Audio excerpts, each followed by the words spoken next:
Hello, I am Tara, and welcome to another Crafting with Curly Cues video. Today I have a really fun shaker card that's got a lot of great techniques incorporated into it. We're going to do partial die cutting, masking, Copic coloring, just all kinds of good stuff. So I have sped this up quite a bit so that I could cram all of this in for you guys. So please bear with me as we go through this. So I'm starting out with a few pieces of cardstock here that I've already cut with my Lawn Fawn stitched rectangle dies. I've ran them through my Big Shot. I also did a piece of craft foam and transparency. And the transparency is just this computer graphics that I picked up at my local craft store.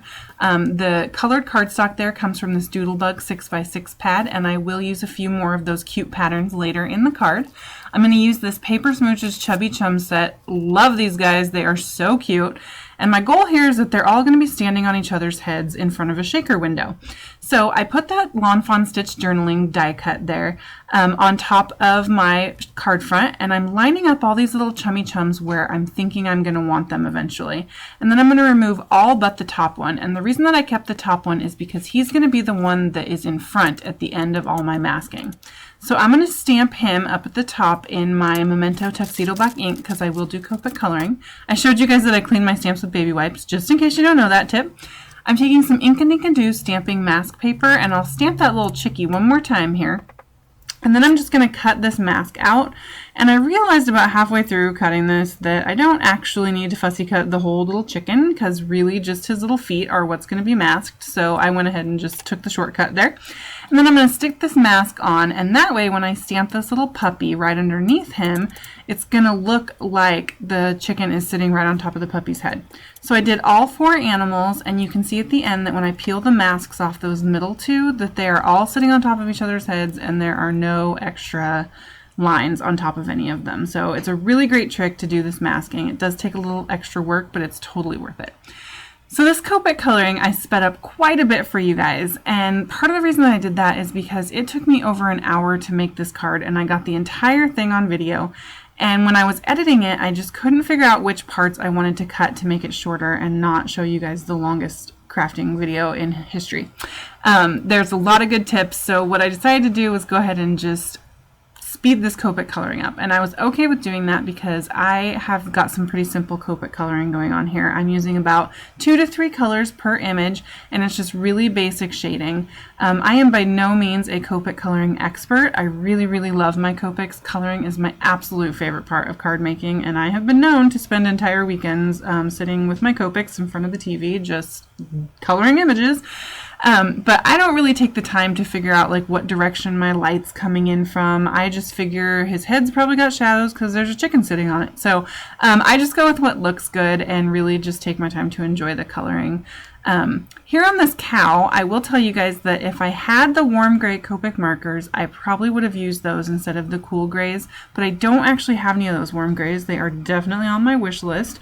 So I went ahead and used those cool grays, but I have to have a crafting honesty moment with you guys. I can't seem to make my cool grays do the white thing as well as I would like. I really wish that things were whiter in the end, but I do use my colorless blender to my benefit and whiten those things out, but you know, it's all a work in progress, still practicing, so eventually I'll get those whites down. So now I'm on my kitty here. And I am coloring my kitty orange, and I'm doing that partly because I've already colored that puppy up there brown, so I don't want to do everything in the same color, but mostly I'm doing it because my kitty at home is an orange kitty. We have a kitty named Egon. We are Ghostbusters fans here, so we have Dr. Egon Spengler, the kitty, and he is my inspiration for a lot of my kitty coloring because I think coloring an orange kitty is more fun than coloring a brown kitty. So now that I'm done with all my coloring, what I'm going to do is take my white Uniball pen here, Signo Uniball, and I'm going to line a little bit of like those cow's eyes. That gray bled in there a little bit, but if you just line it with the white, you don't even notice. I'm using the black to fill in some spots that the masking kind of missed on the stamping, and you can't even tell. So now I'm going to take that Stitch Journaling card die once again and put it back where I'd like it, and what I'm doing is taking some larger pieces of Post-it tape and masking off where the stamping ends. So this is for the partial die cutting that I'm going to do.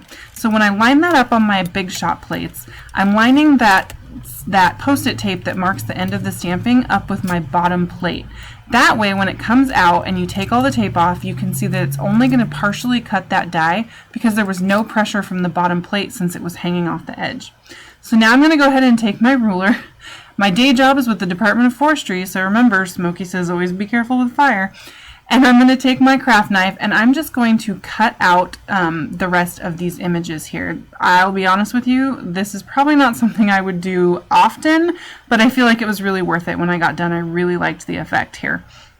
So it does take me a moment to get all of this cut out and then go back and just get all those little pieces. But when I'm able to pop that center out, I think the effect is really cool. You get that completed stitched rectangle die on one side, and then the other side is these chubby chums all lined up on each other's heads. So now I'm going to take my black soot distress marker and just line the edges of that fussy cutting that I did. This is a really great tip with fussy cutting. It always makes it look like you are perfection and you never missed a beat with your fussy cutting. And then I'm going to take that craft foam, I'm going to trim off the edges so it doesn't peek out the side, and then I'm going to line it up with that card front that I've created and take a pen and just trace the opening. The point of this is that I don't want it to show, so this doesn't have to be perfect because it's going to be behind. As long as it doesn't show through the front, then we're good to go. Using craft foam is my favorite way to do shaker cards. It just prevents you from having to take the time with foam tape to line it all up on the back and squish it all together. A lot of times with foam tape you have to use 2 layers because it's not thick enough. This craft foam that I get is extra thick and it really just works really well. And none of your little shakies get out because it's one solid piece. So now that I have that cut out and trimmed how I like it, I'm going to go ahead and glue that transparency down. I'm going to use my tape runner to go ahead and get all those little ears and tail pieces, since the transparency is what's stabilizing those since they're kind of floating out there. So now I've got that all taken care of, so the front of my shaker is done, and I'm going to focus on the back. This is from that Doodlebug paper pad, and I've used a Doris embossing folder. I'm going to take some Mermaid Lagoon distress ink and lightly distress the top of this embossed pattern, and then the distress ink only sits on those raised pieces. It's a really cool effect. I really like it. This card base is by Close to My Heart, and I'm just adhering that blue piece that I've just embossed and distress inked on the top here. Surprise, surprise, it does not line up. I cannot line anything up, but fortunately I am really good at trimming, so you know, hey, it all works out in the end. I'm making sure everything looks the way I kind of had it envisioned, and it certainly does, but what I realized is that these little guys were kind of floating out in the middle of nowhere. So I took those cool grays and that colorless blender again, and I just added a little bit of shadow under that kitty cat, and that way this toppling tower of chubby chums has a little bit of grounding on the front of that card. So at this point I realized that I at one point accidentally stamped right on the front of my card, so go me. But fortunately, my white Signo Uniball pen just covers that right up and you can't even tell. Here's those cute pattern papers from that Doodlebug pad and the sentiments that I'm going to use. I'm going to stamp a Wahoo and a Let's Play. I don't know what kind of card a Let's Play sentiment is for, but I thought it was super cute, so I used it anyway. That little powder bag that I had swiped over there just adds some powder and prevents your embossing powder from sticking to everything. So this is my white superfine embossing powder. So after I stamp those sentiments in my Versamark ink, I just sprinkle that powder on top there. Put it back in the jar because I'm determined to make this jar of powder last my entire crafting lifetime. And now I'm going to heat up my heat gun and then watch the magic happen as these sentiments emboss and heat up. I think it looks really cool.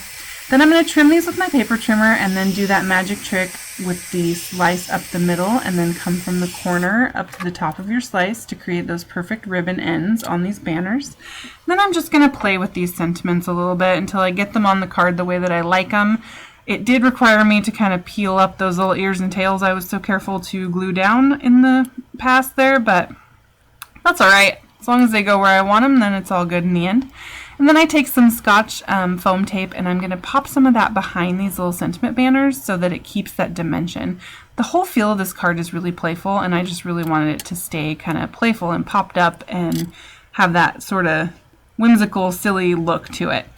I did go ahead and double up the middle banner just to make it a little bit taller than the rest of the banners and make it kind of the focal point.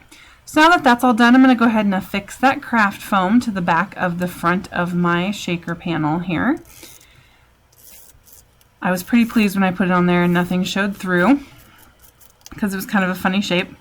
Now the fun part, I've got some Bermuda Blue Sunshine Glow Peridot Mist, which is my new absolute favorite, and 4mm sparkling clear sequins, all from Pretty Pink Posh. These are phenomenally gorgeous. You should totally try them out if you haven't.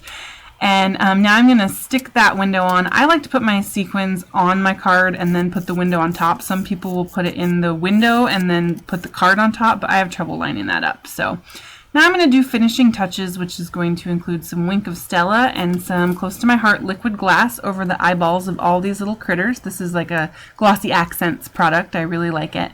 It's just going to add all that extra shimmer and shine. It does put a little bit of a thinner layer on there than the Glossy Accents would, but it's still beautiful. So look at how everything shakes and shimmers and shines. I love the way this card turned out. Thank you guys so much for stopping by today. I hope there was at least one technique that was new for you. If you enjoyed yourself, please hit subscribe and give me that thumbs up. I'd love to see you join me over at Facebook and on Pinterest, and please stop by my blog to say hi. All right, thank you guys. Bye.